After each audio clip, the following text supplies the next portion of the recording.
Hello and welcome. I'm Charlie, and as you can see, I'm a giant tortoise. My home is a small but unique group of islands in the Pacific, 1,000 kilometers west of South America. People find the islands fascinating, but at the same time somewhat uncanny, sometimes even unreal, due to their volcanic origin, which you would think would make them uninhabitable. But in fact, they're teeming with life. The Galapagos Islands. Despite the seemingly inhospitable living conditions, you'll find life everywhere, because we have learned to adapt to these conditions. I'd like to introduce you to some of the most interesting creatures who live on the Galapagos Islands. For instance, the Galapagos sea lion. Yes, we'll come back to you later. We don't want to disturb your snooze. This is the famous Galapagos land iguana.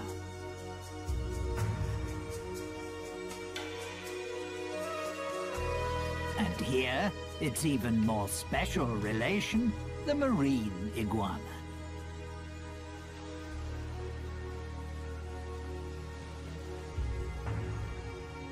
The very colourful red rock crab, and the white-tip reef sharks. But the islands don't just consist of rock and lava. Thanks to the rainy season, numerous plants thrive here, providing a habitat for other creatures. For example, the brown pelican.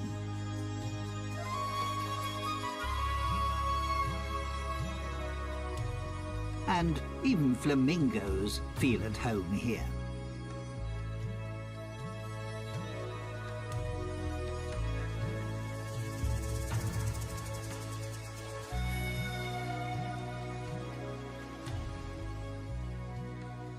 The Spanish, who, incidentally, by chance, discovered the islands in 1535, named them after me, obviously because I impressed them so much.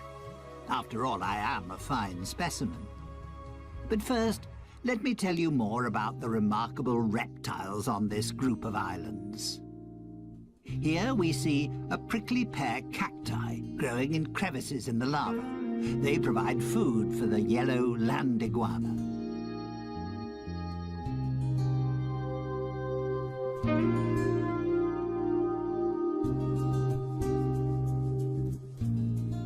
Its appearance is a little unusual, shall we say, due to the countless spiky crests on its head, which make it look rather like a geode turned inside out.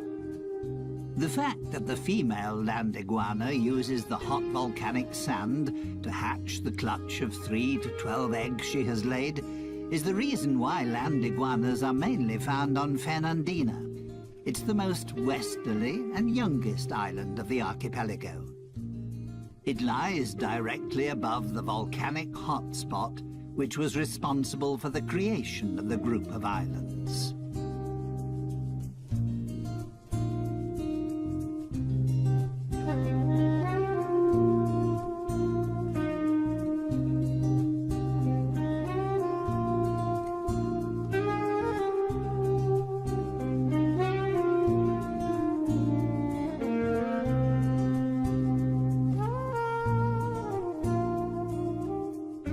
Because the 13 main islands of the archipelago have widely differing characteristics and diverse living conditions, some species have developed subspecies on the different islands. That's why, apart from the ordinary land iguana, you'll also find the Santa Fe iguana, which has an even stronger yellow coloring and a more spiky appearance. And then there's the Rosada iguana, which has a distinct pink shade.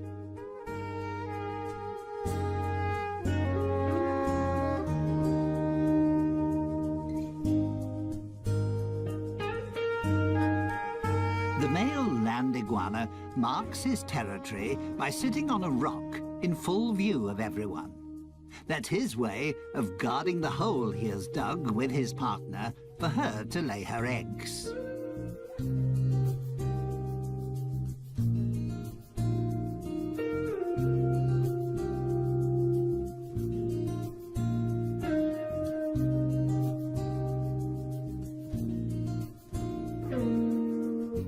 This is a relation of the land iguana, the marine iguana. The marine iguana is only to be found on the Galapagos Islands and is the only extant marine iguana species. It prefers to live along the coastline because that's where it finds its food.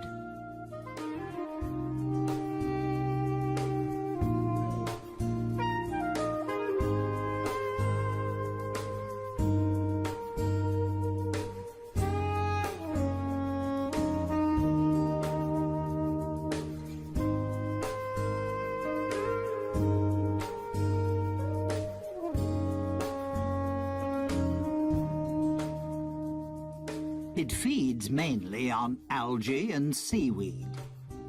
The excess salt it takes in when feeding is excreted through special salt glands in its nostrils.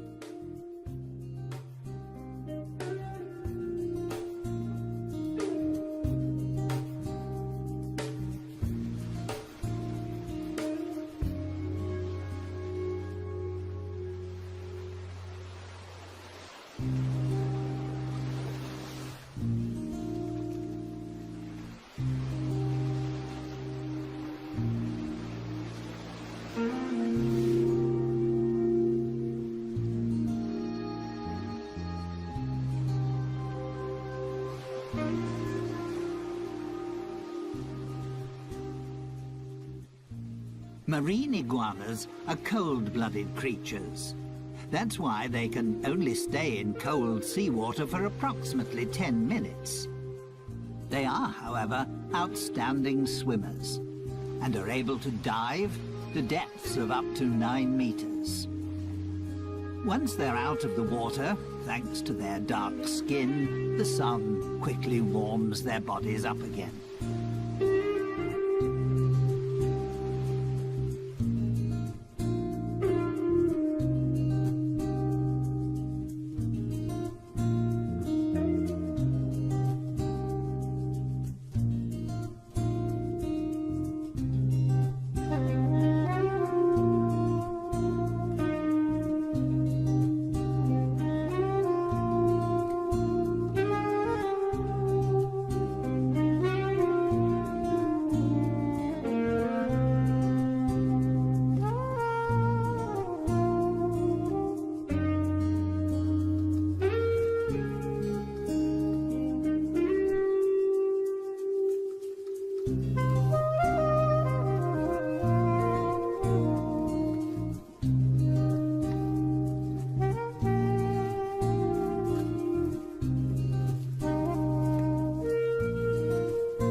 Minor scuffles amongst the marine iguanas to mark their territory are quite common.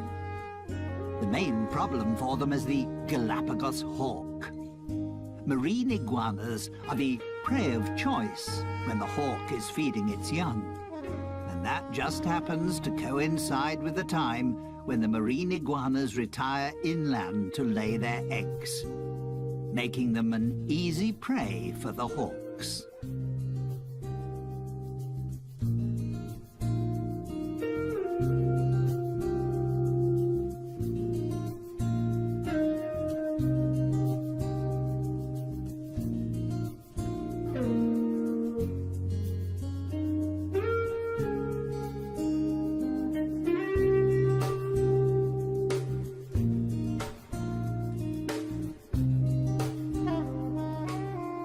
On the lava beach, the hawks have little chance of catching the iguanas, as they can easily camouflage themselves. Due to their grey skin and dragon-like appearance, they're hard to distinguish amongst the rocks.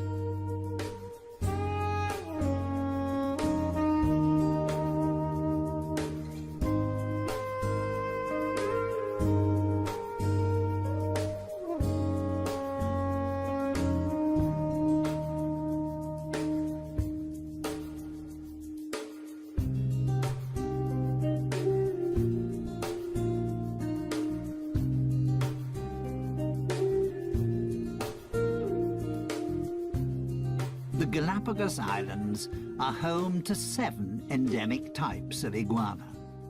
The males are larger than the females and can reach up to 30 centimeters, approximately 12 inches in length. Iguanas mainly eat flies, scorpions, and other insects. They have a symbiotic relationship with the sea lions because they free them of bothersome flies.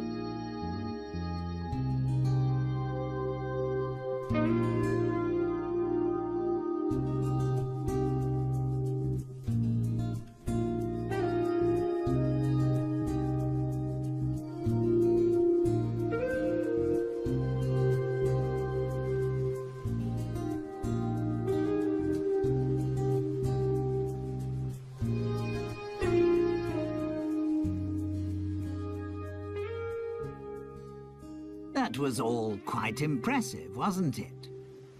But you can find even more colourful creatures on the Galapagos Islands. These rugged cliffs, for instance, are the habitat of the red rock crab. This agile and inquisitive crab prefers to be in the surf, but doesn't like splashing water.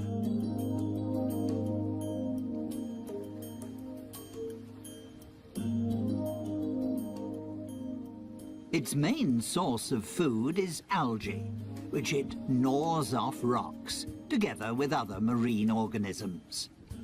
But also the odd carcass which gets washed ashore is a welcome extra in its diet.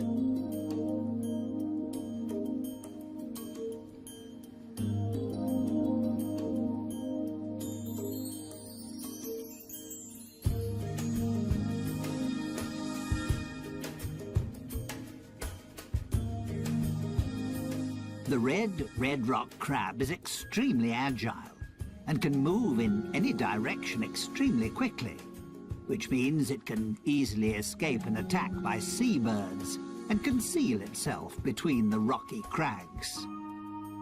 Its curiosity, however, will soon get the better of it, and it'll surface again fairly quickly.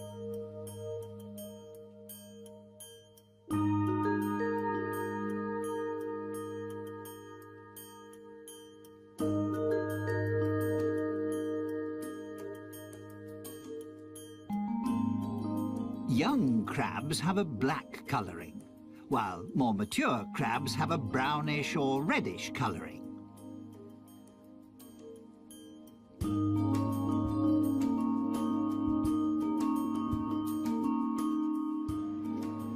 Bless you. Probably the food was a little too salty. Ah, there we have a friend who is spending his winter holidays with us, the black stone turner. He's flown an amazingly long way from the northern parts of America. The red rock crab doesn't cover such long distances, despite the fact that it's a fast mover, but it can jump.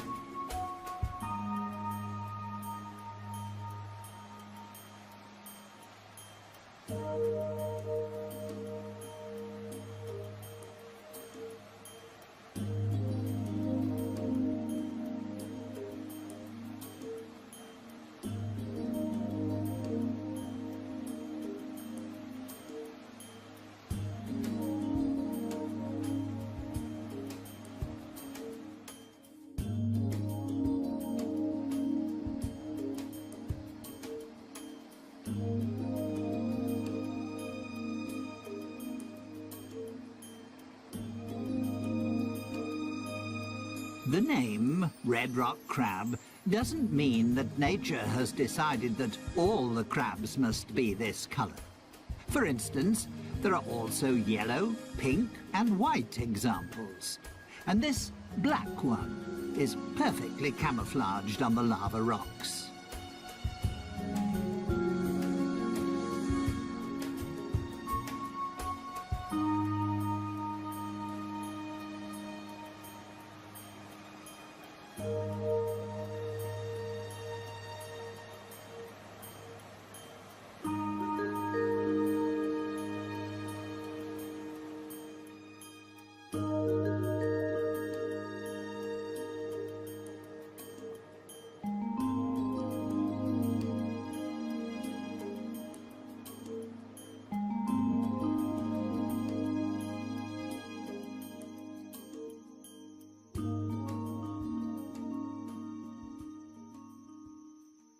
So not everything is grey and bleak on my group of islands. There's so much more. There's one sociable and playful species that adds a great deal to life on the islands, and I'd like to introduce them to you now.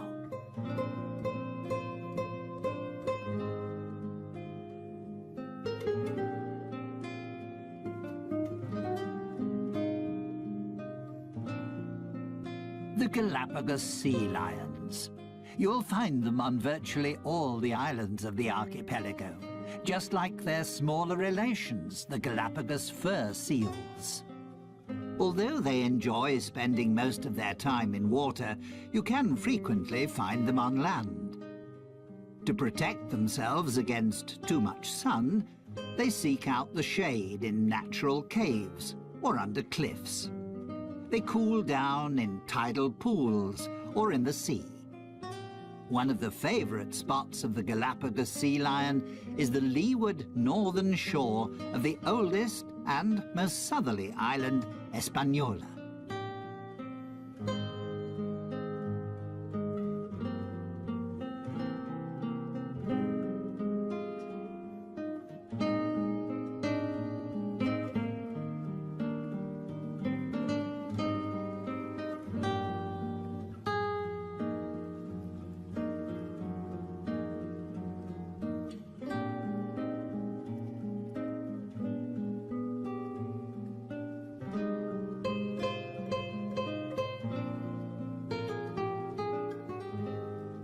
Here's a female with her pup.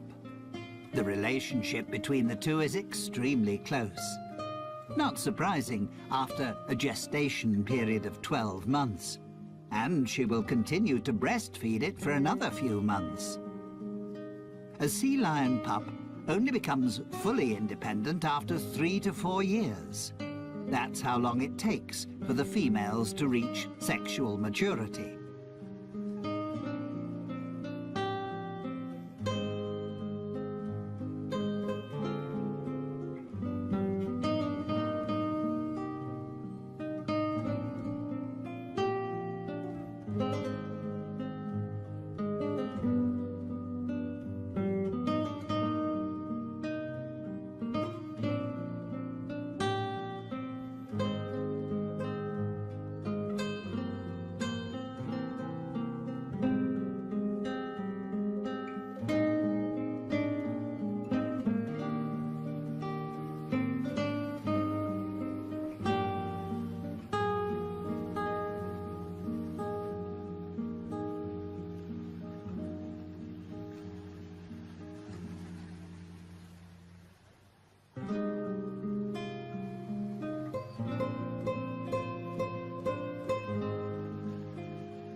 Males only reach sexual maturity after 7 or 8 years, and then have to fight fiercely for their own territory. This also makes them more aggressive and short-tempered than the more playful females.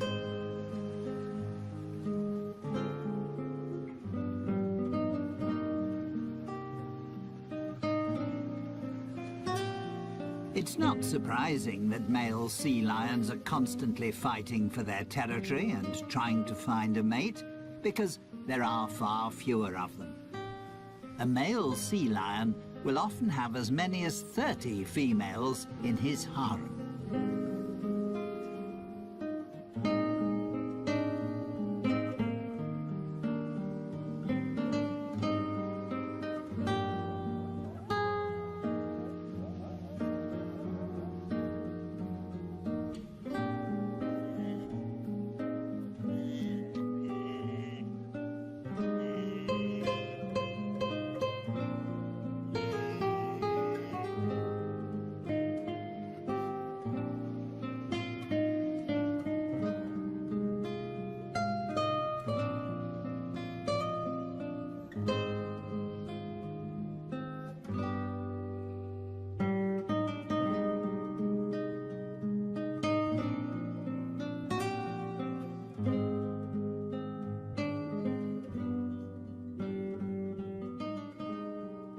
Sea lions don't always have beautiful, dense, dark brown fur.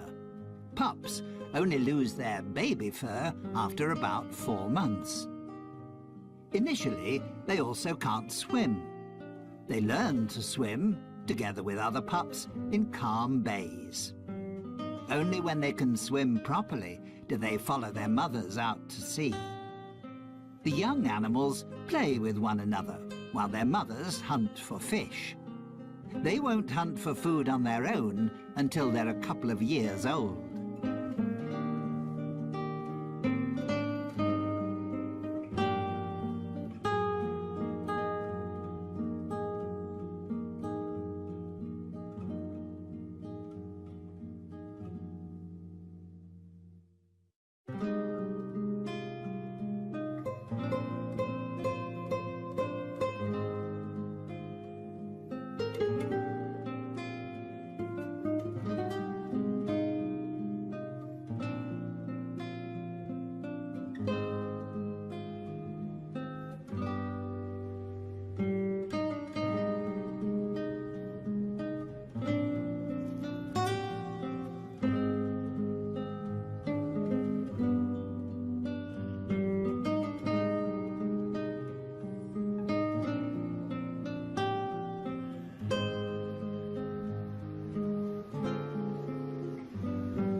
Male sea lions can weigh up to 250 kilograms. Females, roughly 100 kilograms.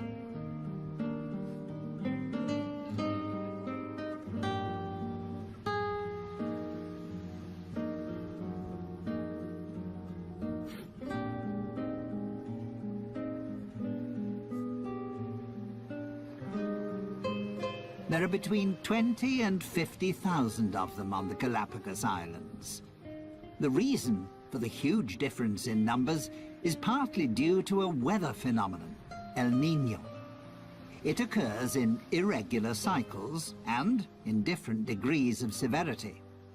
The results, however, can occasionally be disastrous.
The arrival of El Niño signals a decrease in the cold Humboldt current, which can even cease completely.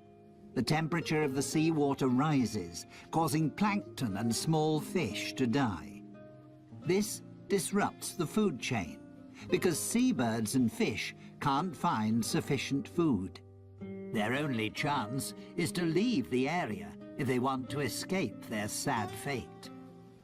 The situation can prove fatal for seals, as they no longer find any food, and many starve to death.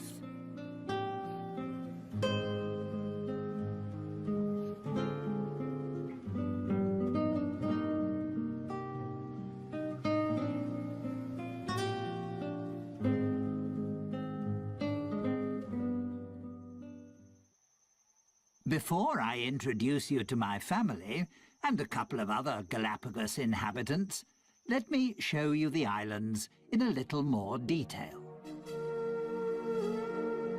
Life on the Galapagos Islands is not always easy. During the first half of the year, there are only 3 or 4 months at the most in which any rain falls, which is why there is a constant shortage of fresh water. The arid countryside often looks desolate. Lava rock, steppe and cacti dominate the scene.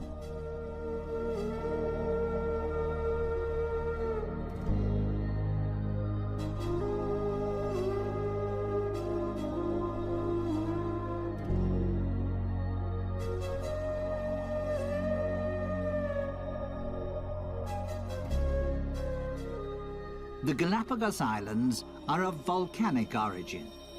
They're the tips of a huge range of volcanoes, a hotspot which is still active. 6 volcanoes erupt on a regular basis. The archipelago is the region with the world's greatest volcanic activity.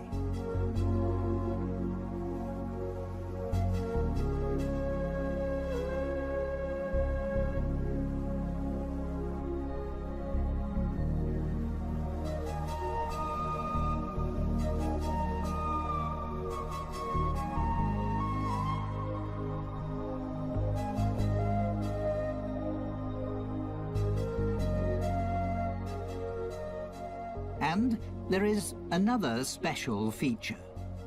The islands shift. They're located on a tectonic plate which covers a magma chamber. They move from west to east, as if on a conveyor belt. That's why Fernandina, in the west, is the youngest island, and Española, in the east, is the oldest.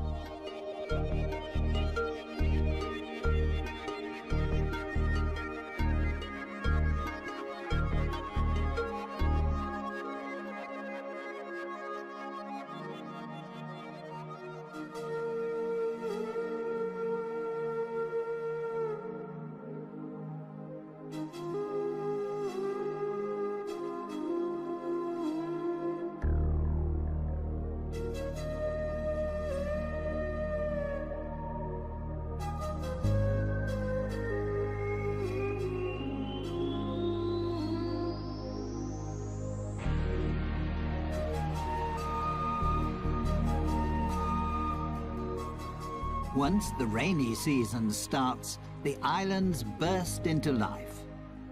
Most of the flowers are a shade of yellow, because there is only one type of bee on the islands, which is responsible for pollination, the Galapagos wood bee.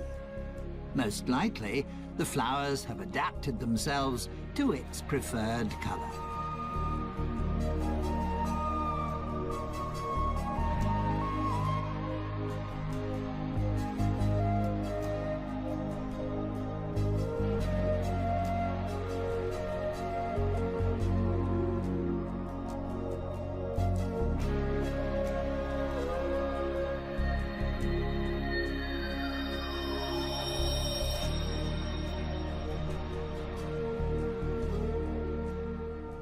These are prickly pear cacti. They are propagated by the Galapagos rat, which feeds on their seeds. The hard shell of the seeds is crushed during digestion, and after being excreted, the seeds start to germinate. These extremely hardy plants store nutrients that provide food for other creatures. The iguanas certainly have no fear of their thorns, and also for my fellow tortoises, they provide a welcome change to grass.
Apart from the 13 main islands, there are hundreds of small islands and outcrops. Some of them are several hundred meters high and provide breeding grounds for the numerous seabirds.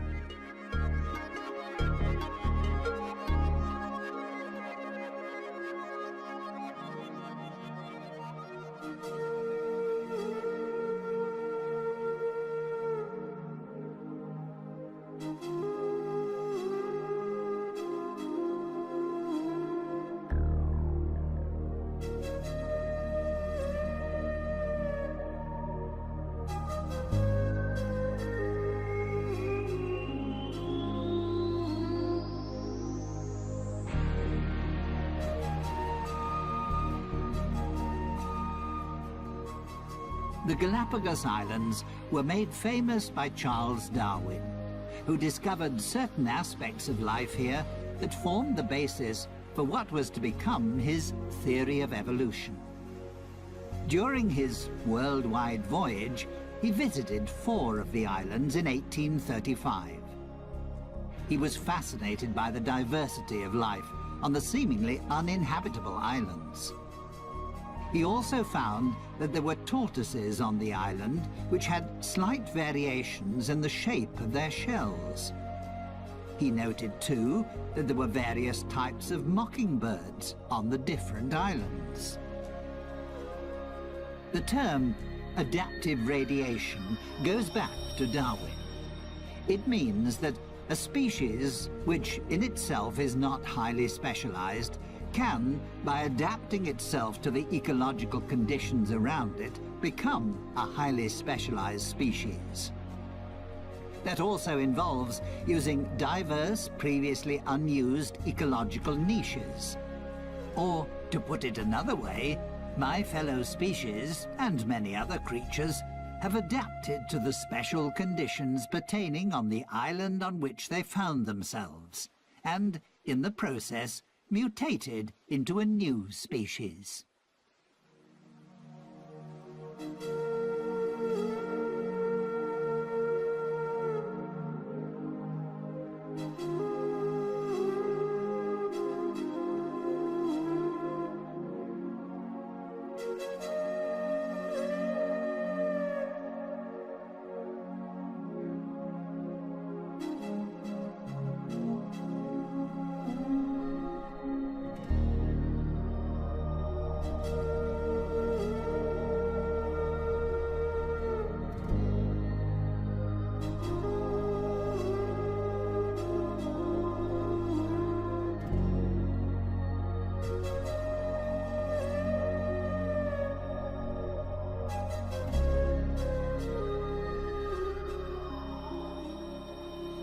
A gathering of white-tip reef sharks.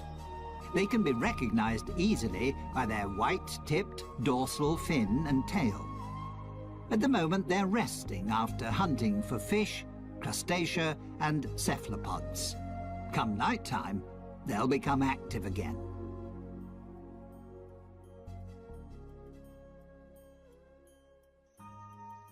This is my family.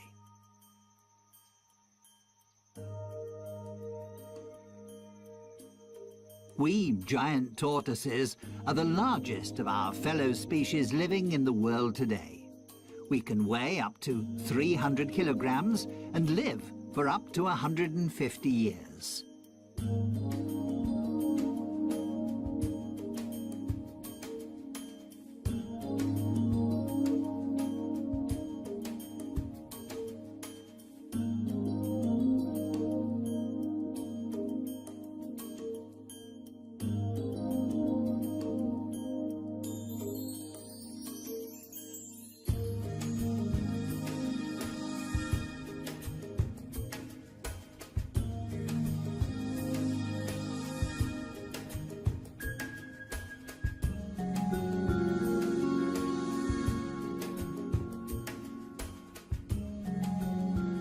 Some of my relations don't have a dome-shaped shell, but rather a more saddle-shaped one.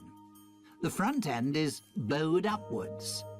That's particularly useful when you need to raise your head up to reach taller plants. Most of my relations on the eastern islands have saddle-shaped shells because the plants there grow considerably higher.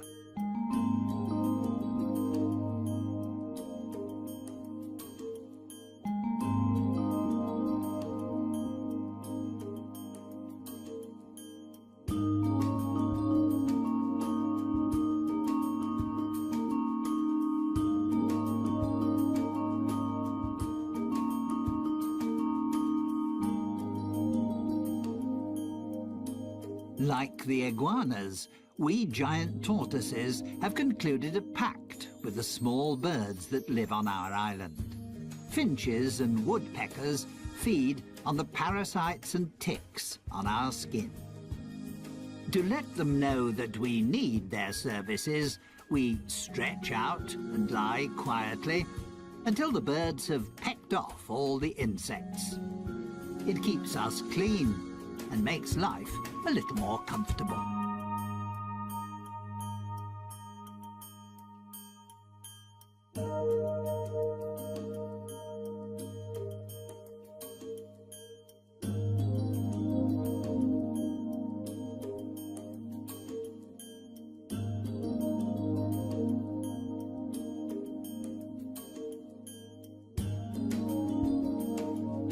Our diet consists of grass, herbs, climbing plants, and berries.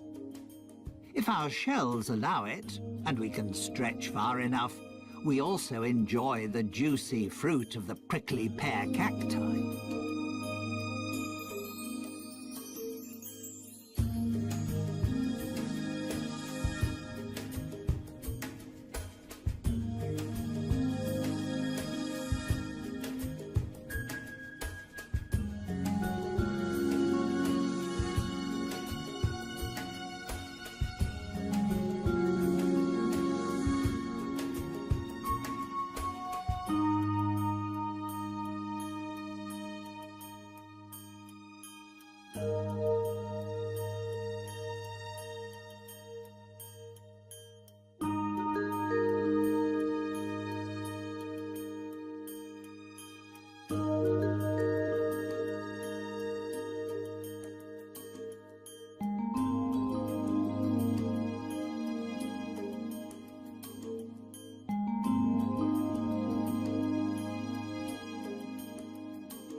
Incidentally, our bodies are so large because they also act as a reservoir.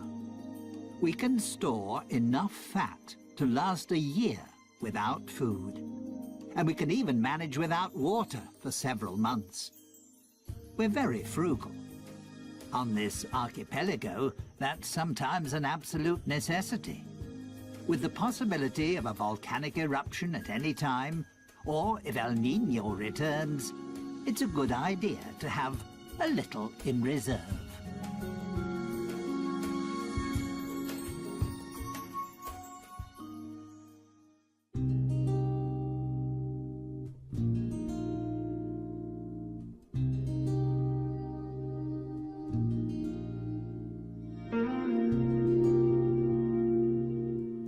Well, that was my family. They're nice, aren't they?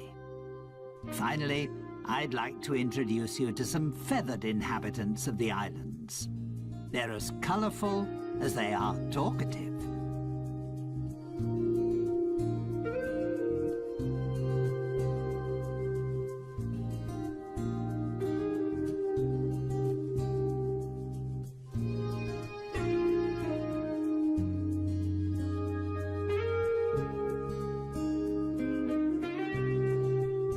The roughly 500 flamingos which live on the Galapagos Islands are immigrants from the Caribbean.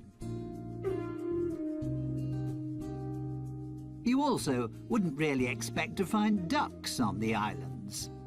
But there are several thousand white-cheeked pintails here, and they feel just as at home as the flamingos.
lava heron is just one member of the heron family that has made its home here.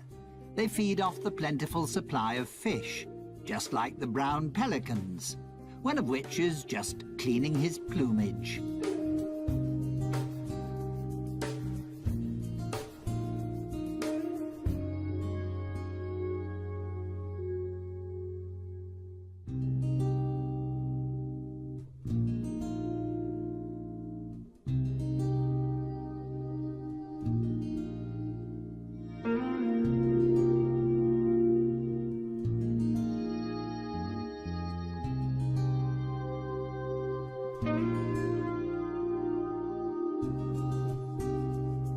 The Galapagos albatross is the largest bird on the islands, with a wingspan of 2 meters.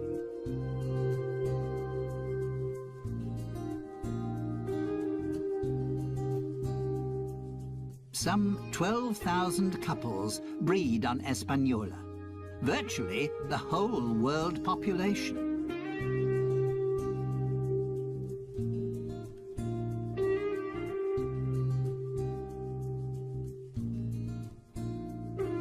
Here we have the pirates amongst the birds, a female frigate bird.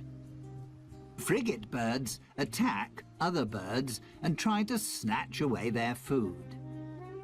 The male frigate birds are famous for their mating habits. To impress the females, they blow up their red throat pouch.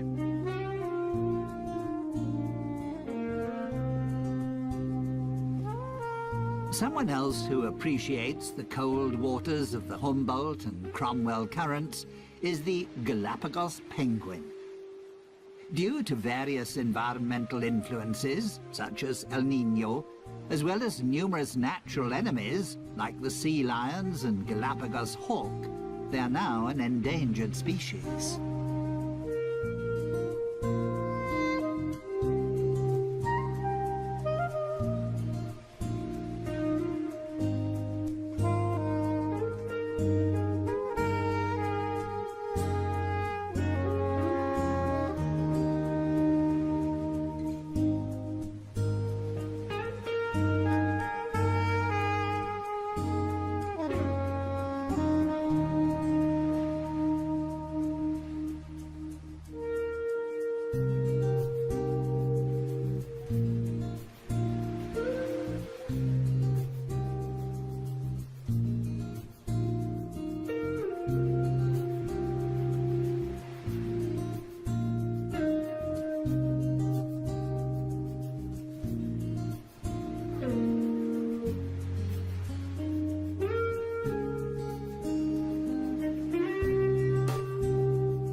Standing 1.20 meters tall, the great blue heron is one of the largest herons in North America.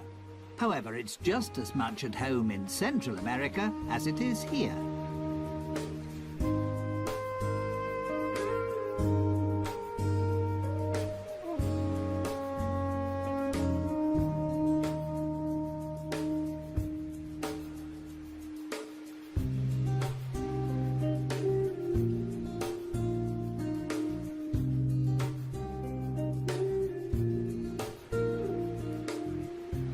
Stalking the beach, on the lookout for fishes, crabs or algae, is a dusky gull. With just 300 to 400 couples, it's one of the smallest gull species in the world and endemic to the islands.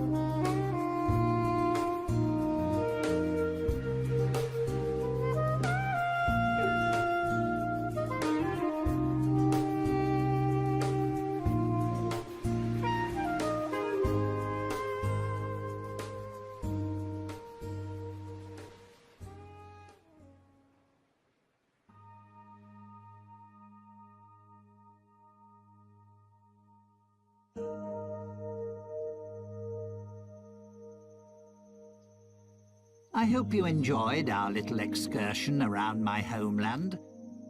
Time for me to be getting back to my family. And time to thank you for your visit and to say goodbye.